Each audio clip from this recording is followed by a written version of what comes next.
അമ്മയ്ക്ക് ആ പേര് സിന്ദൂർ എന്ന് കേട്ടപ്പോൾ അമ്മയും അത് തന്നെയാണ് പറഞ്ഞത്. ശരിയല്ലേ, നല്ലതെന്ന് ഉദ്ദേശിച്ചത് ഇതിലും നല്ലൊരു ഓപ്പറേഷൻ, ഇതിലും നല്ലൊരു ടാഗ് ലൈനോ ഒരു പേരോ ഇനി കൊടുക്കാനില്ലല്ലോ എന്നാണ് അമ്മ പറഞ്ഞത്.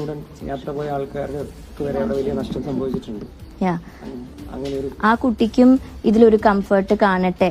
കാരണം നമ്മളടക്കമുള്ള എല്ലാ ഇന്ത്യക്കാർക്കും, ആർമിയിൽ അല്ലാത്തവർക്ക് നമുക്ക് ഇതല്ലേ ചെയ്യാൻ പറ്റുള്ളൂ. ഈ ആർമിക്ക് വേണ്ടി പ്രാർത്ഥിക്കുക, അവർക്ക് കൂടുതൽ സ്ട്രെങ്ത് കൊടുക്കുക, നമ്മുടെ പേട്രിയോട്ടിസം നമ്മളെ കൊണ്ടാവുന്ന രീതിയിൽ investigation what ever it is അതിനെ ഹെൽപ്പ് ചെയ്യുക. അപ്പോൾ ഹിമാൻഷിയും ആൻഡ് ഓൾ ദ വിക്ടിംസിനും ഇതൊരു കംഫർട്ട് കൊടുക്കട്ടെ, കുറച്ചെങ്കിലും റിലീഫ് കൊടുക്കട്ടെ, ഇതൊരു ക്ലോഷർ ആവട്ടെ ഫോർ ആൻഡ് ഇപ്പോൾ എന്തെങ്കിലും ഒരു ജസ്റ്റിസ്.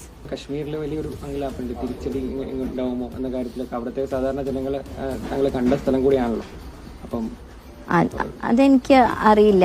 നമ്മളിപ്പോൾ നമ്മുടെ സുരക്ഷിക്കണം മീൻസ് സെക്യൂരിറ്റി തരുന്ന പോലെ അവിടെയും ശ്രീനഗറിൽ ക്യാപിറ്റലിൽ ഇഷ്ടം പോലെ 100 മീറ്റർ അടുപ്പിച്ച ആർമി വണ്ടികളുമായിരുന്നു ടൗണിലൊക്കെ എല്ലായിടത്തും. അപ്പോൾ അവരും ഇന്ത്യക്കാരാണല്ലോ, അവരെയും ഇന്ത്യക്കാക്കും.